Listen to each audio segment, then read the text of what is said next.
ভারতের constitution club এক অভূতপূর্ব ঘটনার সাক্ষী রইল দেশ পজিটিভ বার্তার উদ্যোগে তাদের ন্যাশনাল অ্যাওয়ারনেস কনক্লেভে দেশের অন্যতম একটি সবুজ অভিযানের সাফল্যের সাক্ষী থাকল সকলে, যা একসময় যা কেবল অবিশ্বাস্য সাহসী ভাবনা বলে মনে হয়েছিল, আজ তা পরিণত হয়েছে এক জন আন্দোলনে। কৃষক, ছাত্রছাত্রী, নারী উদ্যোক্তা এবং সারা দেশের অসংখ্য স্বেচ্ছাসেবক একত্র প্রচেষ্টায় শুধু গাছ লাগাননি, তাদের সঙ্গে পালিত হয়েছে একটি সুস্থ ও স্থায়ী ভারতের স্বপ্ন।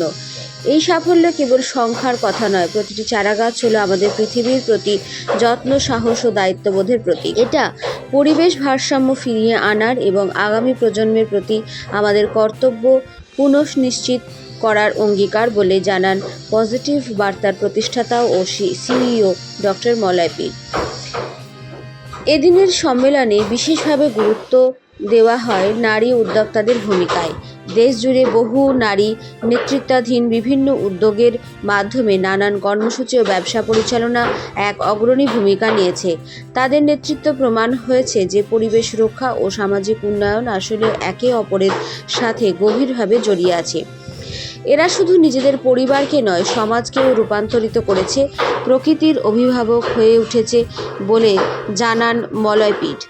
এই অনুষ্ঠানে বিভিন্ন ক্ষেত্রের বিশিষ্টজনেরা উপস্থিত ছিলেন। তাদের মধ্যে ছিলেন প্রতিরক্ষা বাহিনীর প্রশিক্ষক ও শিক্ষাবিদ ডক্টর অয়নজিৎ সেন, জাতীয় নেতা ও নীতি বিশারদ ডক্টর পরিমল কান্তি মণ্ডল, শ্রম ও কর্মসংস্থান মন্ত্রকের উপসচিব শ্রী সন্দীপ বর্মা, ভার্সোল সলিউশনের ডিরেক্টর মি ভৈরব পরাশর এবং শ্রী গঙ্গারাম হাসপাতাল এর সহপরিচালক ডক্টর সুরেশ সিংভি।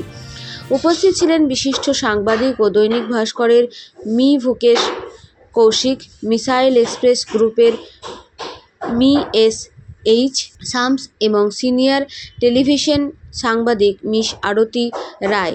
এরা সকলেই জলবায়ু পরিবর্তন সম্পর্কে জনসচেতনতা গড়ে তুলতে গণমাধ্যমের ভূমিকাকে সামনে আনেন। এদিনের বক্তাদের এই বৈচিত্র্য আক্ষরিক অর্থে প্রমাণ করেছে যে সমাজের সব ক্ষেত্রেই এই বৃক্ষরোপণ মিশনের প্রতি গভীর সমর্থন তৈরি হয়েছে। তাদের বক্তব্যে স্পষ্ট, জলবায়ু পরিবর্তনের বিরুদ্ধে লড়াই আসলে সমগ্র সমাজের সম্মিলিত প্রচেষ্টা ছাড়া সম্ভব নয়। 1 বছরে 1 কোটি গাছ উদ্যোগের সবচেয়ে বড় শক্তি তার তৃণমূল স্তরের ভিত্তি। হাজার হাজার স্বেচ্ছাসেবক, ছাত্রছাত্রী, শিক্ষক, চিকিৎসক, সমাজকর্মী এবং সাধারণ মানুষ একত্রিত হয়ে গাছ লাগানো ও পরিচর্যায় যুক্ত হয়েছে। এর মাধ্যমে শুধু সবুজ আচ্ছাদনই তৈরি হয়নি, জন্ম নিয়েছে সচেতনতা ও সম্মিলিত সামাজিক দায়িত্ববোধ। অনেকের কাছে এই আন্দোলন হয়ে উঠেছে ব্যক্তিগত অভিজ্ঞতা। এক তরুণ স্বেচ্ছাসেবক জানান, যখন প্রথম চারাটি রোপণ করি মনে হয়েছিল ভবিষ্যতের জন্য এক প্রার্থনা করছি। এখন ওটাকে বড় হতে দেখে মনে হয় আমি যেন নিজের থেকেও বড় কিছুর অংশ। এ ধরনের ভাবনা পুরো সম্মেলন জুড়ে ছড়িয়েছিল, যা বারবার মনে করিয়ে দিচ্ছিল প্রকৃতির পরিবর্তন শুরু হয়েছে ছোট ছোট অথচ ধারাবাহিক যত্নশীল পদক্ষেপের মধ্য দিয়েই। তবে এদিনের কনক্লেভ শুধু সাফল্যের উদযাপন নয়, ছিল আগামী দিনের জন্য কর্মপন্থার আহ্বান।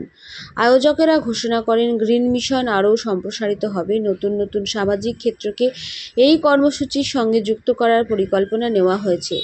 লক্ষ্য এমন এক স্বনির্ভর পরিবেশ ব্যবস্থা তৈরি করা যেখানে প্রতিটি গাছ হবে পরিবেশ ও সামাজিক উন্নয়নের বৃহত্তর চক্রের অংশ। দিনের শেষে এই কনক্লেভ হয়ে উঠল শুধু বিশিষ্ট ব্যক্তিদের মিলনক্ষেত্র নয়, বরং তাদের প্রতি শ্রদ্ধার্ঘ্য জানানো হয় মঞ্চ, যারা এই সবুজ অভিযানে হাত লাগিয়েছেন। জলবায়ু পরিবর্তন ও পরিবেশের ভারসাম্যহীনতার মুখে আজকের কনক্লেভ এক শক্তিশালী বার্তা দিল। সম্মিলিত কর্ম, সহমর্মিতা ও অধ্যবসায় গড়ে তুলতে পারে এক সবুজ ও সুন্দর ভবিষ্যৎ। ব্যুরো রিপোর্ট, পজিটিভ বার্তা।